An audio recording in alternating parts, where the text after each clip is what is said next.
bisa tangannya diangkat menghadap ke sana depan, bisa sejajar dengan bahu di sini, ya. Di hadis Muslim nomor hadis 397, termasuk di Al-Bukhari nomor hadis 711. Kalau ditanya siapa yang meriwayatkan, namanya sahabat Abu Hurairah. Dapatnya dari mana? Namanya Khalad bin Rafi Az-Zuraiqi, langsung dari Nabi sallallahu alaihi wasallam. Jadi kalau Anda mengangkat tangan, boleh sejajar dengan bahu, hadwa mankibaihi, atau sejajar dengan daun telinga, naik sedikit di sini. Ya, di sini. An-Nasai nomor hadis 1101. Kemudian dalam ruku kemudian i'tidal, sami Allahu liman hamidah, di tangan ada 3 pilihan. Pertama, boleh diangkat sejajar dengan bahu di sini. Kedua, sejajar dengan daun telinga. Atau yang ketiga, mursal, tangan tidak mengangkat sama sekali. Cukup kita bangkit, sami Allahu liman hamidah. Ini biasanya dipraktekkan yang ketiga di mazhab Maliki. Ya, dari Imam Malik. Sekarang penyebarannya di Afrika Utara dengan wilayah Mediterania. Jadi misalnya ada Libya, Tunisia, Maroko, Aljazair. Maroko itu combine dengan Syafi'i, nyebrang sedikit ke Italia, ke Spanyol, ke Prancis, daerah sana, itu Maliki. Jadi kalau bismillahnya nggak dibaca, kalau sholat tangannya langsung begini. Jadi begitu dia begini, misal Anda sedang umrah nih ya, di Ka'bah atau sedang haji, mudah-mudahan yang belum berangkat bisa segera insya Allah. Nah, tidak cukup dengan amin, nabung. Jadi kalau Anda sedang lihat orang begini depan Ka'bah, nah, jangan diajak ngobrol. Itu sedang sholat. Nah, tiba-tiba dia ruku misalnya kan, atau yang tidak dia angkat tangan, itu Maliki. Baik. Sami Allah liman hamidah. Sekarang kemudian sujud. Perhatikan baik-baik. I'tidal, jangan langsung sujud. Kata Nabi, hatta ta'tadila qa'iman, sampai engkau tegak berdiri dengan sempurna. Jadi begitu ini turun, sami Allah liman hamidah, rabbana walakal hamd. Ingat maknanya? Masih ingat hikmahnya? Orang yang rukunya benar kepada Allah. Ruku itu artinya taat, patuh. Di ruku itu filosofisnya bukan sekedar diminta formalitas ruku dan lurus semua, tidak. Tapi ini gambaran kepatuhan kepada Allah. Karena orang Romawi dulu, orang Persia ketika menghormat kepada rajanya, itu mereka ada yang ruku begini. Ada yang sujud. Dan itu gambaran patuh sempurna. Jadi kalau diperintahkan, mungkin teman-teman lebih tahu lah film-film kolosal masa lalu kan. Kalau prajurit diperintahkan kan ada kepatuhan, siap gitu kan. Dan dia mengerjakan apapun termasuk mengorbankan nyawanya. Maka Allah meminta kepada kita, Anda pada manusia aja bisa patuh sempurna. Kenapa pada saya yang menciptakan Anda nggak patuh sempurna? Maka dibalik oleh Allah, rukulah yang sempurna. Makanya saat ruku semua diminta sempurna. Dari kepala sampai bagian belakang. Diurutkan. Ini gambaran kepatuhan kita kepada Allah. Makanya kita katakan, Subhana rabbiyal azim wa bihamdi. Ya Allah, kalau ada orang yang dihormati oleh orang lain dalam kehidupan, ada makhluk yang disanjung, maka tidak ada yang paling tinggi, paling azim kecuali engkau. Subhana rabbiyal azim, dan aku puji engkau. Nah, orang-orang yang rukunya benar kepada Allah, dia patuh pada Allah, diminta dikerjakan, suruh ditinggalkan, dia tinggalkan, maka Allah akan angkat derajatnya. Jadi iman itu kalau sudah kuat, tandanya patuh. Makanya iman sering disertakan dengan amal soleh. Amal soleh itu ujian kepatuhan. Quran surah 103. Ya, wal 'asr innal insana lafi khusr illa alladziina amanu wa amilus shalihat. Jadi kalau orang sudah beriman, itu tandanya tanda patuh. Diuji dengan amal soleh. Ada sholat, makanya sholat dibuka dengan kalimat iman. Alladzina yu'minuna bil ghaib wa yuqimunas shalah. Iman dulu baru sholat. Puasa dibuka dengan iman. Al-Baqarah 183. Ya ayyuhalladzina amanu kutiba alaikumus siyam. Iman dulu baru sholat. Artinya kalau kita sudah ruku, kita itu siap patuh. Kata Allah kerjakan, kerjakan. Kata Allah tinggalkan, tinggalkan. Dan kata Allah, aku enggak butuh dengan itu, ini untuk kamu. Makanya orang-orang yang imannya sempurna, maksudnya patuh, maka Allah akan angkat derajatnya. Maka digambarkan lewat i'tidal. Allah mengangkatnya dengan sempurna. Itu dalilnya ada di Quran surah ke-58 ayat 11. Yarfa'illahu alladhina amanu minkum. Allah akan angkat derajat orang-orang yang sempurna imannya di antara kalian. Ditunjukkan dengan kepatuhan. Begitu diangkat dikatakan sami Allahu liman hamidah. Ya Allah, saya mendengar apa yang kau perintahkan, saya patuh. Sami'na wa ata'na. Ya, hamidah, saya puji engkau dengan segala kemuliaan kau berikan kepada saya. Maka Allah katakan, kau mau minta apa saya berikan. Maka kita katakan, masih ingat di pertemuan lalu? Ya, sami Allahu liman hamidah, Rabbana walakal hamd. Mil'as samawati wa mil'al ardi wa mil'a ma syi'ta min syai'in ba'du. Kata Allah, silahkan kamu minta apapun sekarang. Mau sepenuh langit, sepenuh bumi, atau antara langit dan bumi, atau antara apa yang belum aku sebutkan engkau ingin mintakan. Minta sekarang. Maka saat minta itulah ada posisi yang paling tinggi untuk meminta, yang bebas kita memohon. Dalam berdiri terbatas, ruku terbatas. Sekarang yang selanjutnya itu yang paling dahsyat. Sangat luar biasa, itulah sujud. Tapi ada rahasia setelah sujud, itu pun sangat istimewa. Maka kita diminta sujud, turun, ruku, kemudian yang tidak, kemudian sujud, kita lihat, tahan, berhenti. Ini pakai lutut, boleh ya? Boleh. Masih ingat dalilnya? Abu Daud nomor hadis 838 dari Wa'il bin Hujur. Boleh juga pakai kedua telapak tangan turun. Jadi begitu mau turun, telapak tangan dulu. Ya. Baru kemudian lututnya baru turun. Dan gak usah berdebat. Yang pakai telapak tangan sahabat Abu Hurairah, yang pakai lutut Wa'il bin Hujur. Wa'il pakai lutut, Abu Hurairah pakai telapak tangan, dua-duanya sahabatan. Ya, dan dua-duanya sahabat dan mulia di hadapan Nabi. Anda sahabat bukan, tabi'in bukan, ulama bukan, satu lutut, satu telapak tangan ribut gitu kan. Anda siapa? Ya, yang lutut benar, telapak tangan benar. Yang salah yang pakai kepala duluan. Ingat itu. Oke. Sujud. Oke, tahan sebentar. Mohon izin. Maaf, mudah-mudahan kelihatan. Teman-teman, kata Ibnu Abbas radhiyallahu taala anhuma, umirtu an asjuda ala sab'ati azamin. Aku diperintahkan sujud dengan 7 anggota tubuh menempel. Plus tambahan 1 di hidung. 1, jabhah, kening. Ini keningnya menempel. Mohon izin, bangkit dulu mas. Di sini. Nempel ya. Dan tolong sekatnya ya, rambut ini sudah bagus, ya sisirannya udah baik. Jadi nggak pakai peci pun nggak apa-apa. Ingat, peci ini bukan rukun sholat dan bukan syarat sholat. Ya, peci ini adalah penutup ketika rambut terlampau menutupi bagian kening sehingga menghambat kita sujud. Jadi kalau memang sudah nggak ada rambutnya, nggak apa-apa, nggak usah pakai peci pun, nggak ada masalah. Ya, atau kalau mau pakai peci pun nggak ada masalah, silakan. Ya, jadi dan yang paling penting itu nggak ada penghalang yang langsung menghalangi rasa sujud. Kecuali hal yang ringan. Kalau ringan itu seperti mukena untuk perempuan, ya. Atau misalnya kain tertentu seperti sejadah, boleh sepanjang nggak terlampau empuk. Awas, ingat, saya ingatkan. Nabi melarang kita sujud di tempat sujud yang terlampau empuk seperti bantalan. Ada sejadah sekarang kelihatan mewah, tapi sebetulnya nggak bisa di tempat sujud. Oh, Oke. What's happening, you know? Oke. Nah itu nggak bisa, dilarang oleh Nabi. Kenapa? Karena nanti akan menghambat menempelnya kening dengan sempurna. Nah nanti kata Nabi, idza sajadta famakin sujudak. Kalau engkau sujud, tempelkan dengan sempurna sehingga terasa ada penempelan antara kening dengan tempat sujud. Dan sekarang ketika diteliti secara ilmiah ada titik God spot di sini. Itu enak. Jadi kayak kita tuh kayak sujud itu kayak mengalir ke puncak ke dalam kepala kita, ke bagian yang tengah ini. Dan biasanya kalau awal-awal belum sempurna itu agak pusing dulu awalnya. Setelah itu nikmat. Ya, itu yang pertama jabah.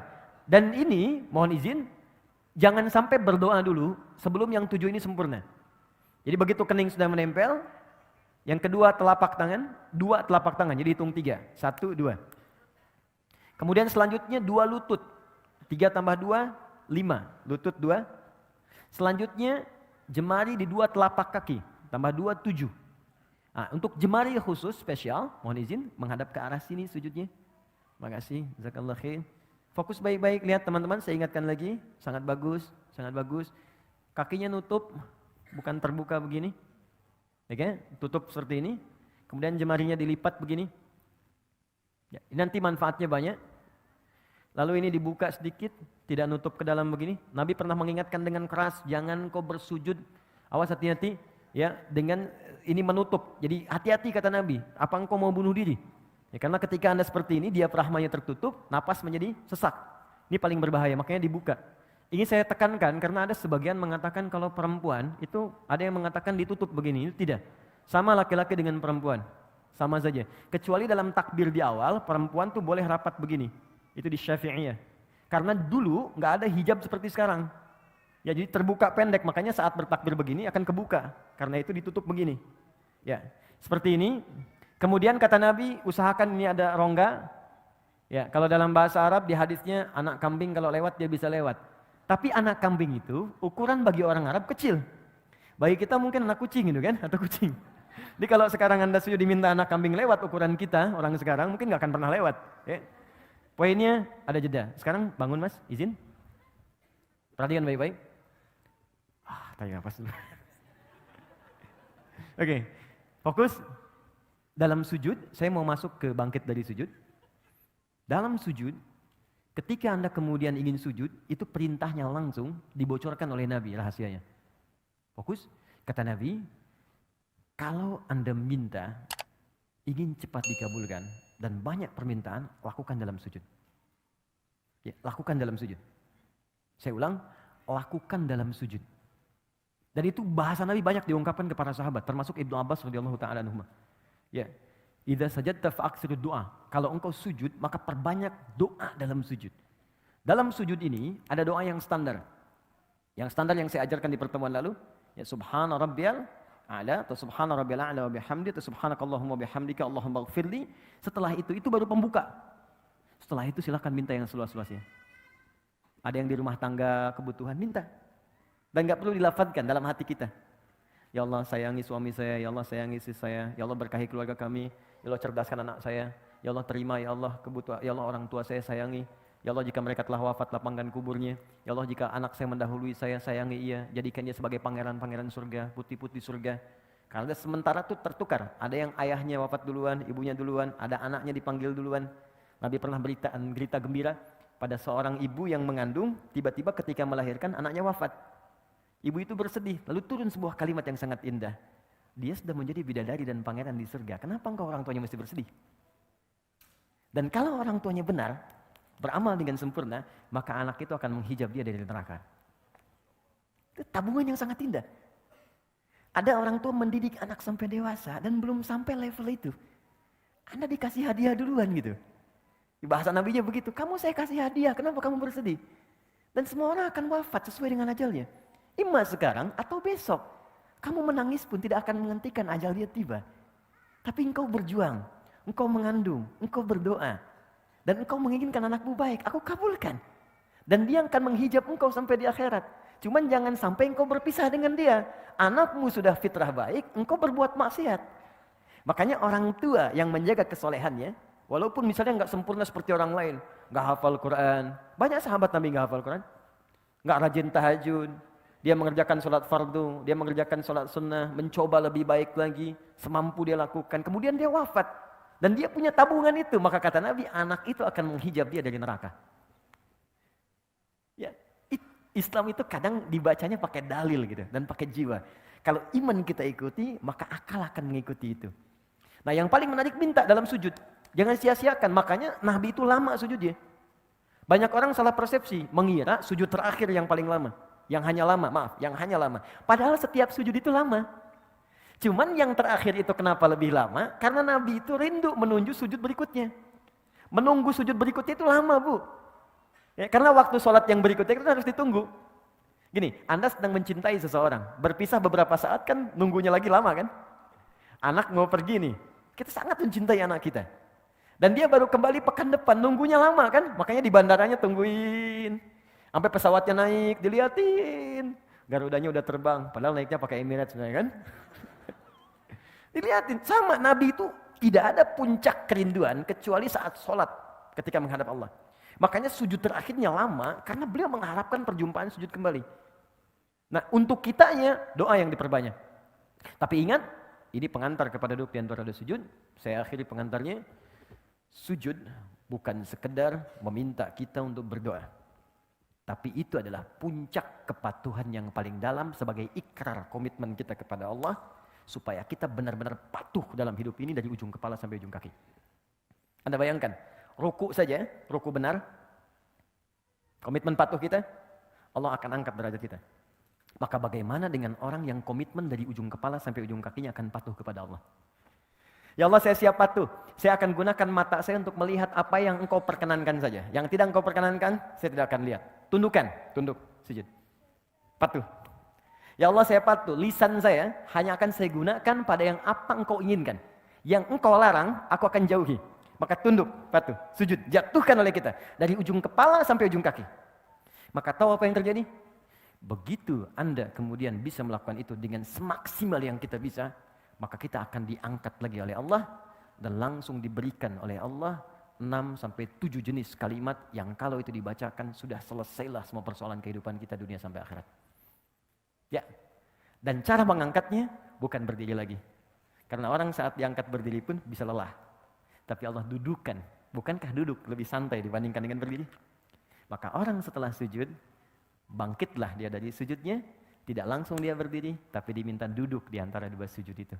Perhatikan, sujud, silakan, Mas. Bismillah.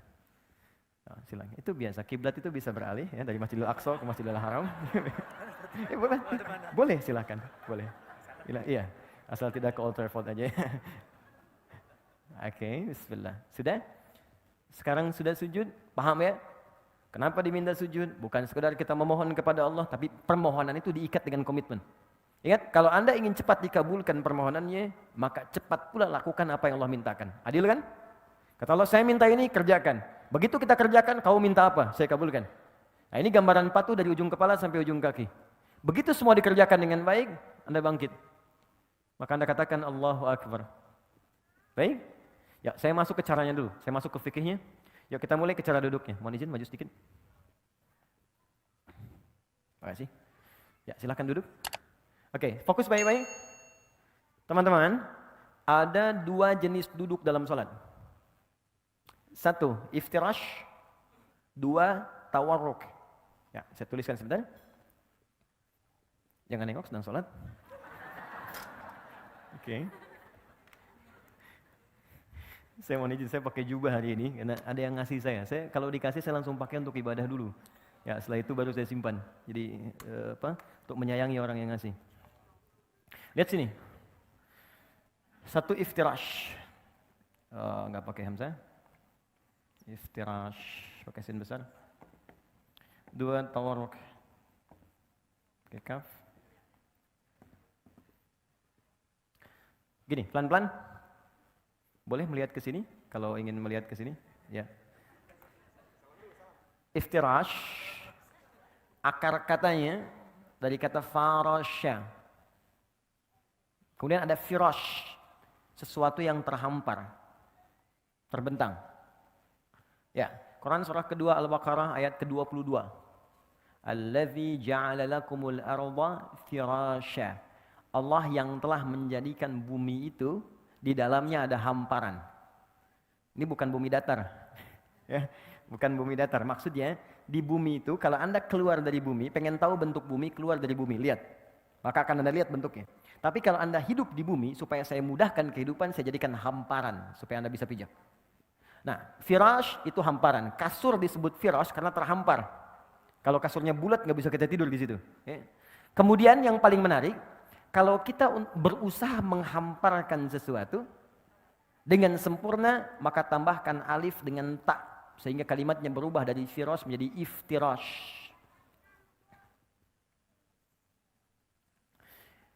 Duduk iftirash adalah duduk yang berusaha menghamparkan bagian ujung kaki sampai dengan ke lutut bagian depan. Sehingga ketika bangkit dari sujud, ya, hamparkan bagian lutut bagian depan sampai dengan ke ujung kaki. Dan duduk dengan sempurna, baik itu yang kaki sebelah kanan ataupun yang kirinya. Bagaimana cara duduknya? Kita lihat dulu. Saya ajarkan caranya dulu sebelum kebacaan. Izin. Bismillah. Lihat sini teman-teman. Nah ini. Jadi ketika kakinya dihamparkan, dilipat ke belakang. Jelas?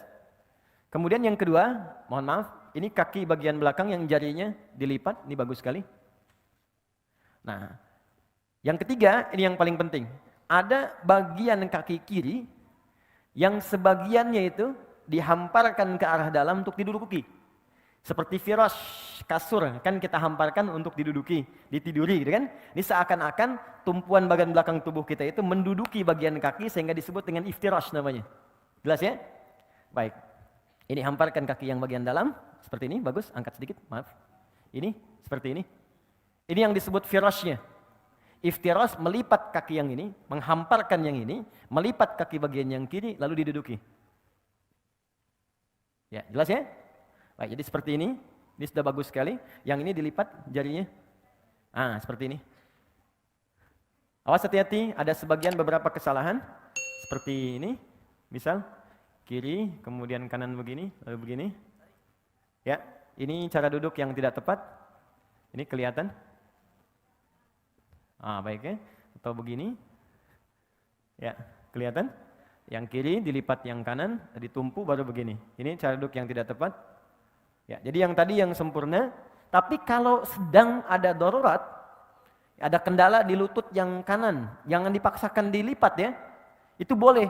Kaidah fikihnya ad-darurat tubihul mahdzurat. Yang darurat boleh melakukan yang dilarang. Misal, saya nggak bisa begini, bisanya ke depan. Dalam kaki ada masalah, boleh ke depan begini. Ya. Dan yang samping nggak usah negur. Wih, nggak sopan. Dia bilang batal sholatnya tuh. Ya, dua-duanya batal. Oke. Kalau ngobrol. Oke, satu sudah. Kedua, badan tegak. Yang ini. Dia tidak maju ke belakang, tidak mundur juga, dia tegak sempurna. 3, posisi tangan. Tangan ada 2 posisinya. Bisa di sini, pas di paha, di atas lutut. Ya, lebih enak begini. Di paha, di atas lutut begini. Atau bisa turun sedikit ke lutut begini. Jelas ya? Jadi bisa sama laki-laki dan perempuan, tidak ada beda. Bisa di sini, atau turun sedikit. Jelas? Oke, kalau sudah jelas, posisi ini harus dilakukan dulu sebelum kita berdoa. Jadi bukan naik langsung doa. Bahkan ada yang belum duduk udah berdoa. Rabbighfirli warhamni, duduk aja belum gitu. Ya. Jadi Nabi mengajarkan duduk dulu dengan sempurna supaya darah mengalir dengan nyaman dulu. Kitanya enak dulu, jadi berdoa dalam keadaan enak. Seperti begini, teman-teman kalau doa bangun tidur apa? Hah? كانوا قليلا من الليل ما يهجعون وبالأسحار هم يستغفرون